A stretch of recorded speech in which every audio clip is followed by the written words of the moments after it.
Mga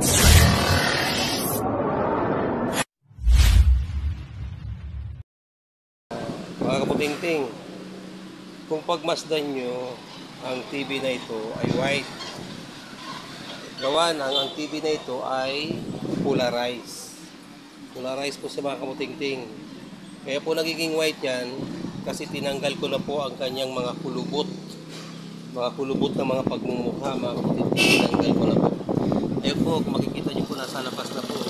Ayan po yung mga kulubot na galing sa kanya. Okay mga kaputingting.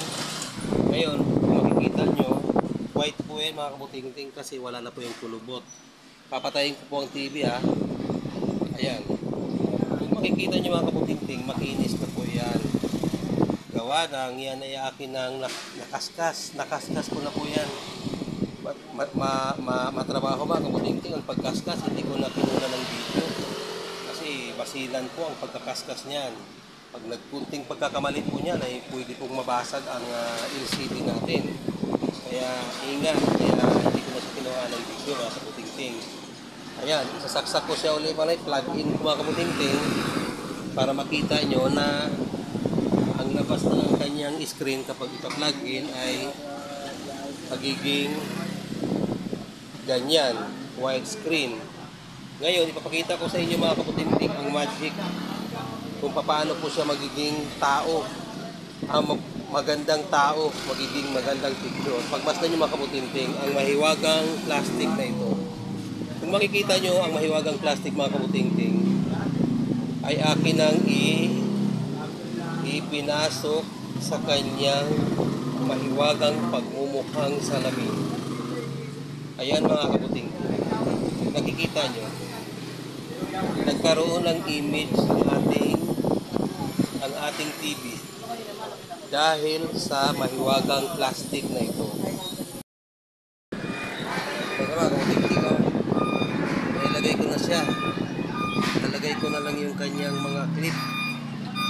Ito yung kanyang mga clip mga kaputingting.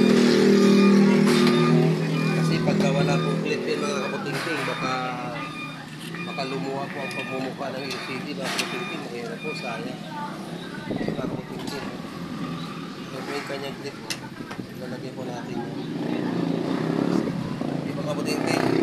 Saan pa muna? Ayan na mga kaputingting. Nailagay ko na yung cover niya. Kasi mga kaputingting, hindi pwedeng walang cover. Baka lumuha yung LCD. Mabasag. Ayan, okay na sa mga kaputingting. Makinis. Ngayon mga kaputingting, ang paglalagay po ng tornilyo nito isang technique mga kaputingting kung ang paglagay ng tornilyo nito huwag masyadong mahigpit, yung tamang fit lang siya ng konti. Kasi kung lalakasan at hihigpitan nyo po ng husto mga kaputingting ang mga tornilyo nito, ay maaari pong mababasag ang ating nilagay na mahiwagang plastic. Kasi marupok lang po yung mga kaputingting. Magiging ganito po mga kabutingting ang mahiwagan nating plastic pagka nabasag ayun may sample tayo ng nabasag na mahiwagang plastic mga kabutingting. Nakita nyo ang mahiwagang plastic, basag po siya, di ba? Magiging ganyan kung hindi po maayos ang pagkakalagay ng mahiwagang plastic na ito. Kahit nasabihin mo hindi halata, pero kung nakalapag po yan dyan, magiging ganyan po yan kaya ingat lang mga kabutingting ang paglalagay ng ganyang plastic para hindi siya mabasag. Para maganda at original pa rin ang pagmumukha ng TV, ayusin po ang paglagay ng plastic. Okay mga kaputingting, isalpa ko na at nang maitayo na siya at nakahiga pa mga kaputingting. Tanghali na nakahiga pa. Okay, itatayo ko muna. Ito na ang final mga kaputingting. Kung mapagmasdan nyo ang pagmumukha ng TV na ito, matanda, kumulubot, pumangit ang pagmumukha sa pamamagitan ng ating mahiwagang plastic, magic plastic mga kaputingting. Bumata ang TV natin mga kaputingting. Mabuti pa mga TV mga kaputingting, pwede palang bumata pag tumanda. Samantalang tayo, pag tayo tumanda, ay wala na, hindi na pwede bumata. Ito po ang final. Ang tatakpan nito ay ganyan, no? Okay? Sa malayuan, saglit lang, huwag masyado matagal para tayo mag-hold screen. Tayo ay makapiright mga kamutingting. Ang masasabi ko lang mga kamutingting, ang TV na ito ay kulubot ang pagmumukha. Hindi naman na lingid sa ating mga kaalaman, sa inyong mga kaalaman, na mayroon din kayong mga nakikita na ang mga TV nyo ay kumulubot na ang mga pagmumukha. Kapag ang TV po natin mga kabutingting ay kumulubot na ang pagmumukha, pwede po natin siyang gawing bata at magiging bata uli ang kanyang pagmumukha sa pamamagitan po ng magic plastic na ito. Ito po'y sample lang ito. May damage po ito Hindi ko na ito kailangang ikabit. Pang ano ko na lang po yan. Pang demo. Mga kabutingting, kung makita nyo, ang TV natin ay makinis. Ipa-plug out ko. Kung makikita nyo mga kabutingting, ang pagmumukha ng TV na ito, na dating matanda dahil kumulubot, ngayon mga kabutingting, ang kinis na niya. Bumata ang TV mga kabutingting.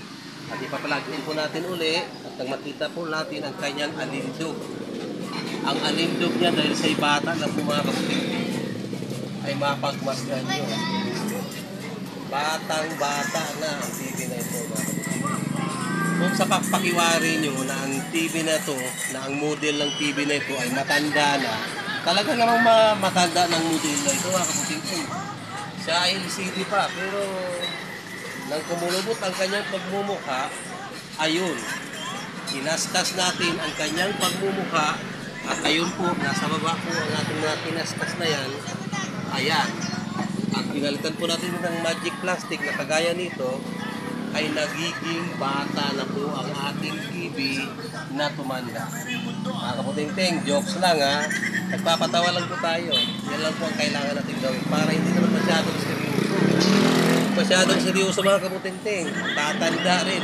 Buti sana kung tumanda ka agad pwedeng palitan ng ganito para magiging bata. TV lang po ang pwedeng magiging bata sa paningin natin. Okay mga kaputingting, kung nagustuhan niyo po ang aking gawa, please like and share and paki-subscribe na rin po ang ating channel, GM Butingting TV. Okay na po ang TV na ito.